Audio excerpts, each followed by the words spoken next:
이번 시간에는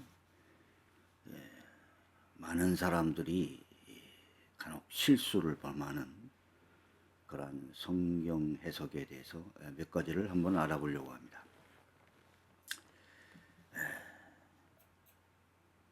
우리가 많은 교회에서 일천번제 헌금을 하는 그런 제도가 있습니다. 그런데 저희가 예전에 다니던 그런 교회에서도 일천번제가 있었는데 일천번의 예배에 참여하는 것, 그런 것을 의미하기도 하고 일천번의 헌금을 예비하기도 의미하기도 했습니다.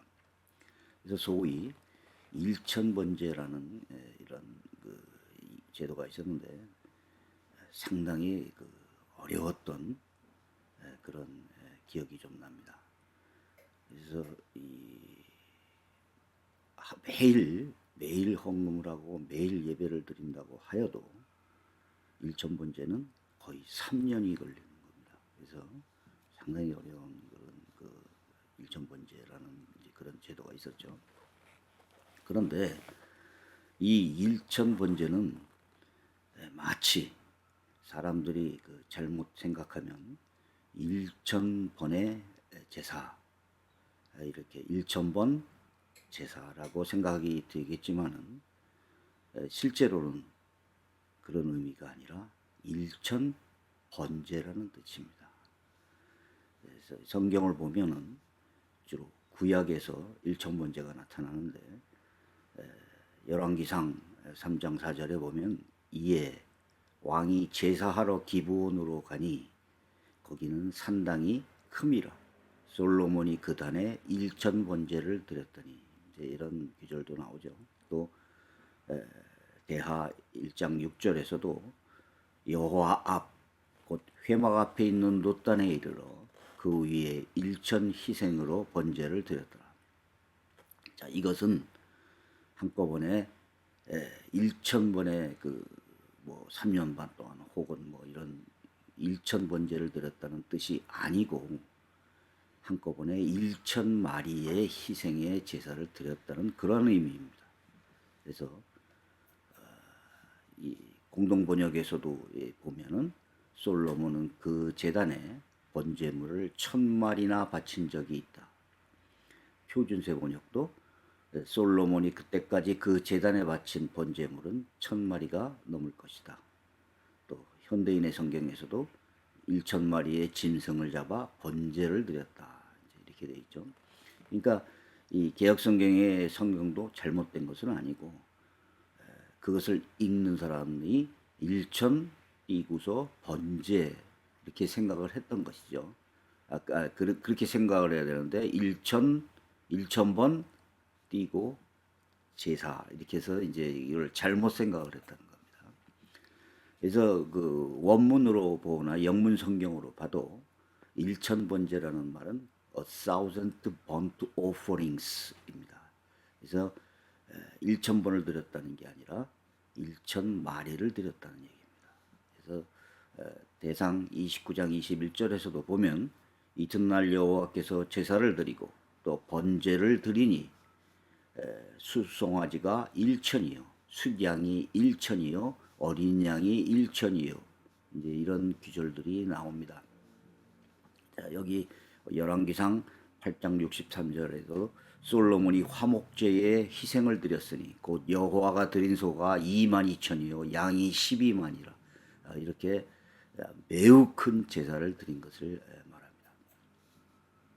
그래서 이런 성경 규절이 상당히 많이 나옵니다. 그러니까 이제 왕이 이스라엘 전 백성들을 위하여 이렇게 번제를 드린 것이죠.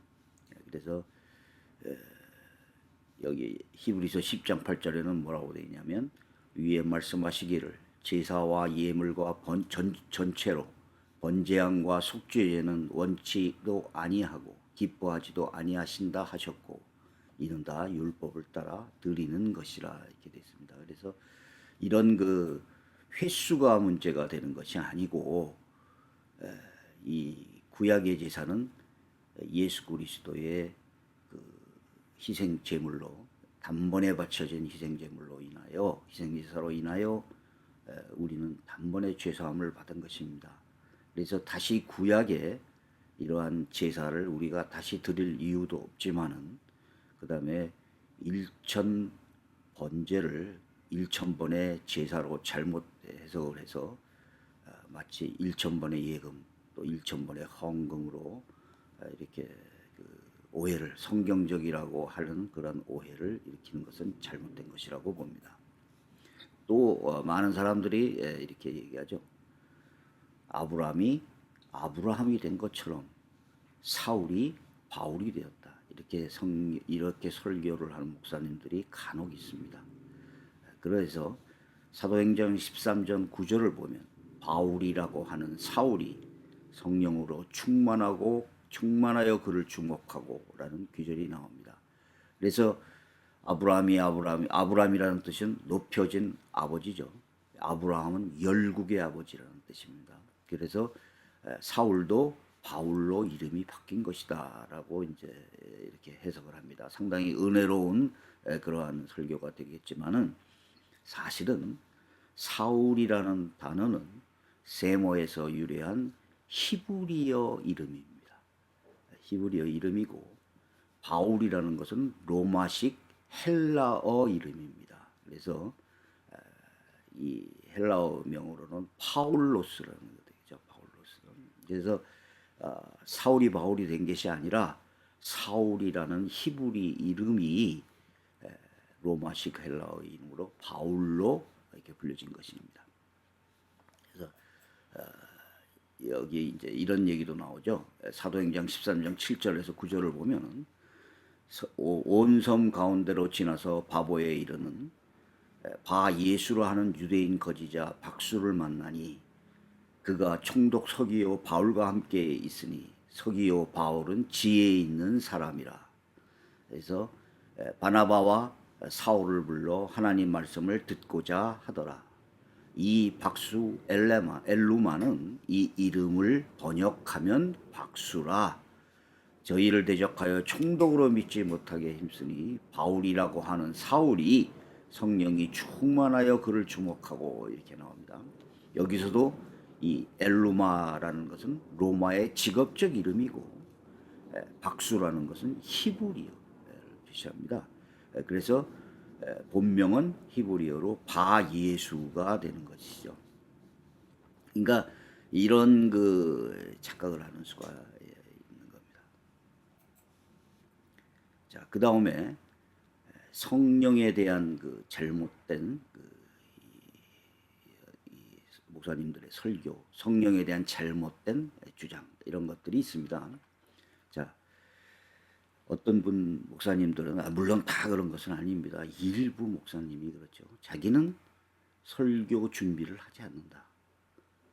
그 이유가 뭐냐? 성령께서 모든 것을 다 가르쳐 주시기 때문에 자기는 성령이 그냥 하라는 대로만 하는 뿐이다. 이런 식으로 어떤 사람은 책을 쓰면서 성령이 책의 제목도 가르쳐주고 내용도 다 불러주셨다. 이런 주장을 하시는 분들이 있습니다. 이제 이 성령이라는 것은 어떤 신비주의를 우리를 신비주의자 무슨 초능력자로 만들기 위한 그런 것이 아닙니다. 성령이 우리 안에 들어오는 것은 우리를 구원으로 인도하고 구원으로 보증하기 위한 하나님의 은혜입니다. 이것을 마치 성령께서 모든 것을 다 알려주신다 이렇게 생각을 하는 사람들이 간혹가다 있습니다. 그래서 잘못된 사항이 뭐냐면 첫 번째, 성령이 인간 교사를 배제하신다. 그래서 심지어는 이러한 사람들한테 배우거나 세상이나 학교 같은 데서 이런 것을 배울 필요가 없다라고 말하는 사람도 있습니다. 두 번째, 성령이 인간의 노력을 대신하신다. 이런 견해도 잘못된 견해입니다. 세 번째, 성령이 어떤 교육의 그 주해서, 각주 이런 것을 알려주신다, 다신다는 그런 견해. 이것도 잘못이 됩니다. 그다음에 네 번째, 성령이 전혀 불필요하다. 이것도 그 인본주의죠. 예, 이런 견해도 기독교적인 견해는 아닙니다. 자, 우리가 성경을 보면 디모데후서 1장 11절에 내가 이 복음을 위하여 반포자와 사도와 교사로 세우심을 입었느니라 이렇게 얘기합니다. 자, 그래서 사도 바울도 이 복음을 위해서 반포자와 사도와 교사로 세우심을 입었다는 겁니다. 또 고린도전서 3장 6절에서도 이렇게 얘기합니다. 나는 심었고 아볼로는 물을 주었으되 오직 하나님은 자라나게 하셨나니. 자, 그래서 성령이 전혀 필요 없다. 성령이 필요 없다는 것도 잘못됐지만 성령이 인간 교사를 배제한다. 이렇게 말하는 것도 잘못된 것입니다. 자, 사도행전 11장 25절 26절에 이렇게 봅니다. 바나바가 사울을 찾으러 다소에 가서 만남에 안디옥에 데리고 와서 둘이 교회에 1년간 모여 있어 큰 무리를 가르쳤고 제자들이 안디옥에서 비로소 그리스도인이라 일컬음을 받게 되었더라. 자, 성경에서 그러면 성령을 받으면 다 알려주기 때문에 교사도 필요 없고 가르침도 배움도 필요 없느냐? 아니죠. 여기서는 사도행전에서는 뭐라고 그러냐면 이러한 교회에서 1년 동안이나 있었고 큰 무리를 가르쳤습니다. 그래가지고 1년 동안 이것을 가르친 후에 안디옥에서 비로소 그리스도인이라 일컬음을 받게 되었다라는 구절이 나오는 겁니다. 디모데후서 3장 16절이죠. 모든 성경은 하나님의 감동으로 된 것으로 교훈과 책문과 바르게 함과 의로 교육하기에 유익하니. 자, 우리는 성경을 보면서 성경을 공부하고 또 성경을 연구하고 성경으로 교육을 해야 됩니다. 성령이 모두 다 가르쳐 주는 것은 아닙니다. 디모데후서에도 이런 게 나옵니다. 또 네가 많은 증인 앞에서 내게 들은 바를 충성된 사람들에게 부탁하라. 그들이 또 다른 사람들을 가르칠 수 있으리라. 자, 초대교회의 직분에는 교사가 있었습니다. 교사들, 그리고 은사 중에서도 지혜와 지식 이런 것들이 있었죠. 자, 그래서 이런 것은 가르쳐야 된다는 겁니다. 그래서 이것을 성령이 대체하고 있다. 성령이 모든 것을 알려주신다. 아주 잘못된 이야기입니다. 그 다음에 주로 이단들이 이제 이런 주장을 하지만 좁은 문과 좁은 길로 가야만 해야 된다. 이런 거를 주장하면서 마치 기독교는 넓은 문과 넓은 길을 주장하는 것 이런 것처럼 얘기하면서 이것이 잘못된 것이다. 우리는 항상 좁은 길과 좁은 문으로 가야 된다라고 주장을 합니다. 자, 이 성경 구절은 마태복음 7장에서 나오죠. 좁은 문으로 들어가라. 멸망으로 인도하는 문은 크고 그 길이 넓어 그리로 들어가는 자가 많고 생명으로 인도하는 문은 좁고 길이 협착하여 찾는 자가 적음이라.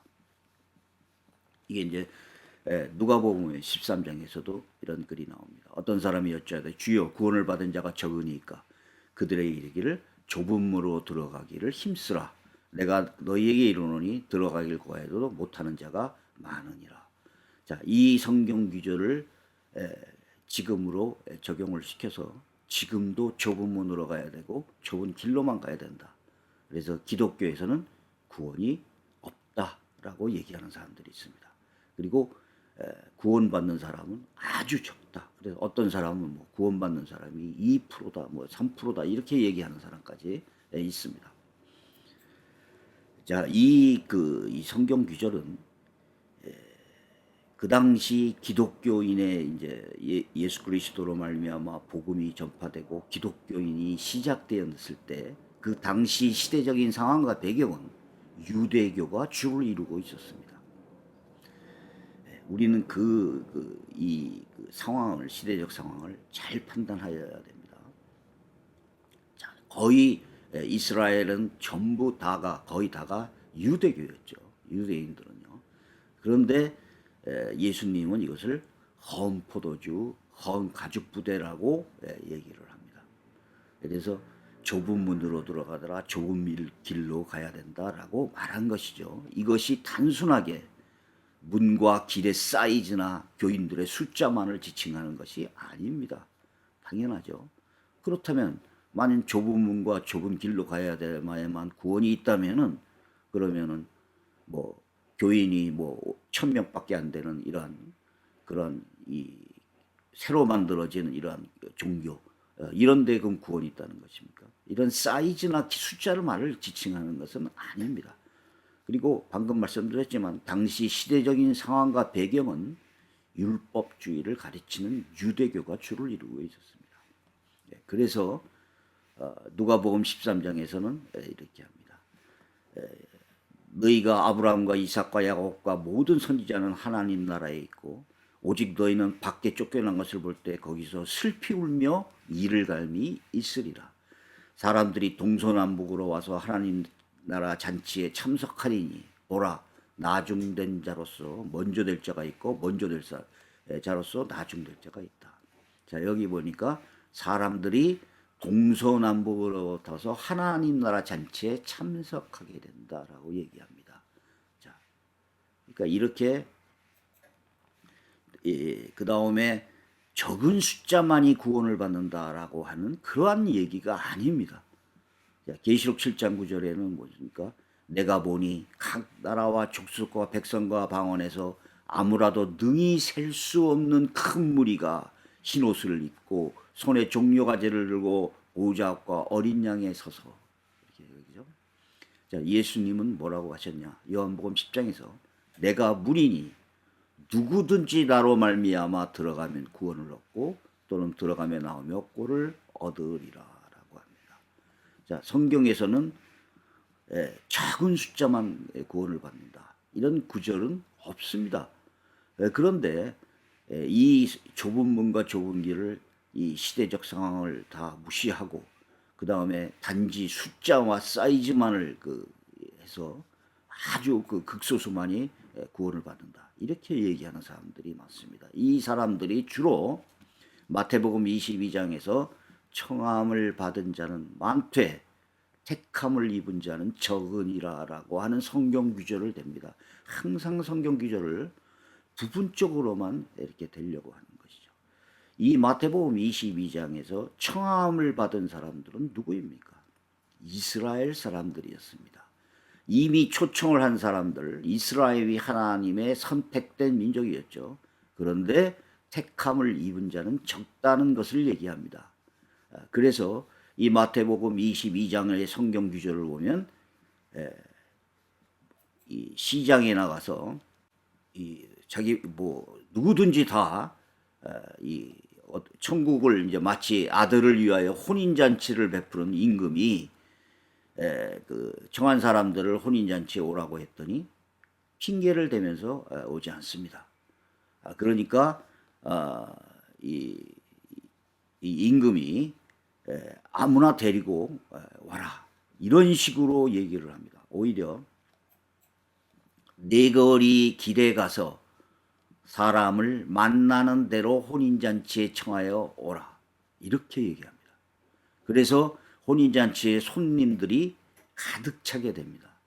단지 여기서 예복을 입지 않은 사람에 대해서 쫓겨나죠.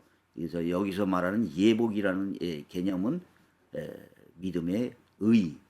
그래서 이런 믿음이 없는 사람이 왔으니까 이거는 좀 쫓겨난다는 얘기입니다. 그래서 자, 이 대상은 유대인들을 초청했는데 유대인들이 하나님 나라를 거부했습니다. 그랬을 때 이 혼인잔치를 누구든지 만나는 대로 다 데리고 온다는 성경 규절이 말하는 그 의미가 과연 무엇일까요? 그 다음에 또 이제 이런 성경 규절을 많이 댑니다. 이에 예수께서 제자들에게 이르시되 아무든지 나를 따라오려거든 자기를 부인하고 자기 십자가를 지고 나를 쫓을 것이니라. 누구든지 제 목숨을 구원하면 잃을 것이요 누구든지 나를 위하여 제 목숨을 잃으면 찾으리라. 자, 이 마태복음 16장 24절 25절인데요. 이 규절을 대면서 자기를 부인해야만 되고 자기를 십자가를 져야만 된다. 십자가를 진다는 것은 예수님의 십자가와 같은 그런 십자가를 자기 십자가를 져야 된다는 얘기죠. 그리고 예수님을 쫓아야 되고 제 목숨을 구원하고자 하면 구원을 잃게 될 것이다 라고까지 얘기합니다. 이 성경 기절을 대면서 자, 구원의 조건은 상당히 좁은 길이고 어려운 길이다. 그래서 극소수만이 구원을 받는다. 이렇게 이제 주장합니다. 자, 이 성경 기절은 자기를 부인하고 십자가를 지고 목숨까지 바쳐야만 구원을 얻는다. 이런 뜻이 아닙니다. 이게 부분적으로만 이렇게 적용을 안 됩니다. 자, 마태복음 16장 앞을 보시면 예수님이 제자들에게 자기가 죽임을 당하고 제3일에 살아날 것을 제자들에게 얘기합니다. 그러니까 베드로가 무슨 뜻인지 잘 모르고서 주여 그리 마옵소서 이 일이 결코 주께 미치지 않을 것입니다 라고 얘기합니다. 그러니까 예수님이 베드로에게 사탄아 내 뒤로 물러가라. 너는 나를 넘어지게 하는 자 이렇게까지 얘기합니다. 그러면서 하는 얘기가 뭐였냐면 자기를 부인하고 자기 십자가를 지고 나를 따를 것이다. 그래서 목숨을 구원하고자 하면 이럴 것이다. 이런 얘기를 한 것입니다. 그러면 왜 이런 배경이 도대체 뭐였을까요? 자, 누가복음에도 이런 조건이 나옵니다. 누가복음 14장에서도 수많은 무리가 함께 예수께서 돌이키사 이르시되 무릇 내게 오는 자는 자기 부모와 처자와 형제와 자매와 더욱이 자기 목숨까지 미워하지 않으면 능히 내 제자가 되지 못하고 누구든지 자기 십자가를 지고 나를 따르지 않는다 능히 내 제자가 되지 못하리라 라고 얘기합니다. 자, 이 성경 기절 마태복음의 이 성경 기절 이후에 마태복음 26장 56절에는 무엇이 나오냐면 제자들이 다 예수를 버리고 도망하느니라 이렇게 나옵니다. 또 베드로는 26장 69절에서 예수를 3번 부인하게 됩니다. 자, 그렇다면 이 제자들이 모두 구원을 받지 못했습니까? 자, 이 성경 기절은 무엇을 얘기하냐면 제자들이 전부 이 예수를 버리고 도망을 가고 예수를 부인하게 되고 이런 그런 이것을 예수님은 미리 아시고 제자들에게 당부를 한 겁니다. 그래서 구원의 조건으로서의 순교와 이런 것을 얘기하는 게 아니라 제자들에게 제자의 제자가 해야 할 일 그리고 이런 것들을 당부하신 그러한 말씀입니다. 그래서 이렇게 해야만 구원을 받는다 이런 뜻이 아닌 것입니다. 만일 정말 구원의 조건으로서의 순교를 얘기한다고 그러면은 이래야만 구원을 받는다고 얘기하면 구원받을 사람은 정말 몇 프로도 안 되겠죠. 그래서 이 성경 구절은 제자의 조건을 얘기하는 겁니다. 그리고 바로 제자들이 다 예수를 버리고 도망을 가고 할 것을 두려워해서 하는 이야기였습니다. 자, 그 다음번에 또 성경 구절이 있는데요. 로고스와 레마에 대해서 말씀드리겠습니다. 이러한 성경 구절을 또 가리키는 분들이 상당히 많습니다. 자, 뭐라고 그러냐면 로고스는 하나님의 말씀인데 레마는 나의 것이 된 내가 깨달아서 나의 것이 된 말씀을 뜻한다. 이렇게 얘기합니다. 또 로고스는 하나님의 말씀이며 레마는 주관적인 어떤 계시를 말한다. 또 로고스는 영원토록 정해진 말씀이고 객관적인 말씀인데 그리고 기독교에서 말하는 말씀인데 레마는 로고스보다 더 주관적인 말씀이다.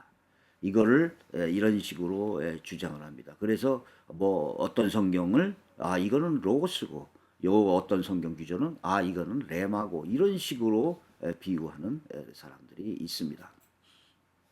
자, 우리가 성경을 보면 레마도 하나님 말씀에 사용됩니다. 자, 로마서 10장 7절 그러므로 믿음은 들음에서 나며 들음은 그리스도의 말씀으로 말미암으니 여기 말씀은 레마입니다. 그리스도의 말씀 또 레마가 사용됐습니다. 에베소서 6장 17절 구원의 투구와 성령의 검 곧 하나님의 말씀을 가지라 여기도 레마라는 단어가 사용됐습니다. 히브리어 11장 3절 믿음으로 모든 세계가 하나님의 말씀으로 이 말씀도 레마입니다. 자, 레마는 하나님의 말씀 그리스도의 말씀에서도 사용되고 일반적인 말에도 사용됩니다. 자, 여기 마태복음 18장 만일 듣지 않거든 한두 사람을 데리고 가서 두세 증인의 입으로 말마다 증참케 하라. 여기서도 레마가 해냈습니다. 자, 마태복음 12장 36절 내가 너희에게 이르노니 사람이 무슨 무익한 말을 하든지 여기에 이익이 없는 이로움이 없는 무익한 말 여기 이 단어도 레마입니다. 그러니까 레마라는 단어는 다시 말해서 요한복음 10장이 제게 혹은 말하되 이 말은 귀신 들린 자의 말이 아니라 여기 이렇게 나옵니다. 이것도 레마입니다. 그럼 레마는 일반적인 말에도 사용되고 하나님의 말씀에서도 사용됩니다. 구별이 없습니다. 그럼 로고스는 뭐냐? 로고스는 하나님의 말씀에 주로 사용되지만 일반적인 말에도 사용됩니다. 그래서 오직 마태복음 5장 37절 오직 너희 말은 옳다 아니라 하라 이에서 지나가는 것은 악으로 쫓아나니라. 여기서 너희의 말 로고스입니다. 누구든지 말로 인자를 거역하면 이것도 로고스입니다. 그 다음에 심지어 마태복음 28장에서 군병들이 돈을 받고 가르친 대로 하였으니 이 말이 오늘까지 여기 이것도 로고스입니다. 그래서 자 이렇게 또 요한복음 4장 여자의 말이 이것도 로고스입니다.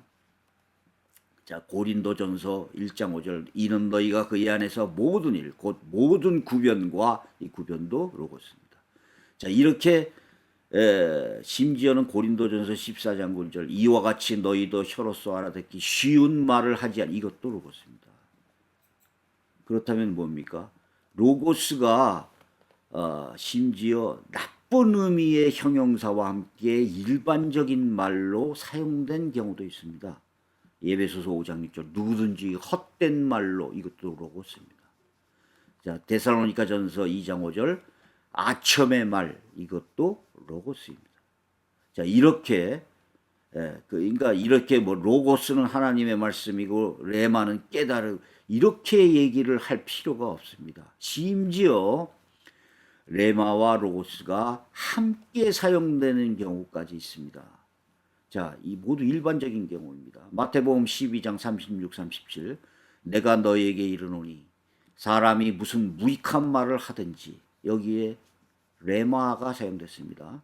근데 바로 여기에 바로 요 뒤에 네 말로 의롭다함을 받고 네 말로 정죄함을 받아라. 이거는 로고스가 사용됐습니다. 한 문장에서 레마와 로고스가 일반적인 말로 사용되고 있습니다. 자, 그러면 하나님의 말씀으로도 사용됩니다.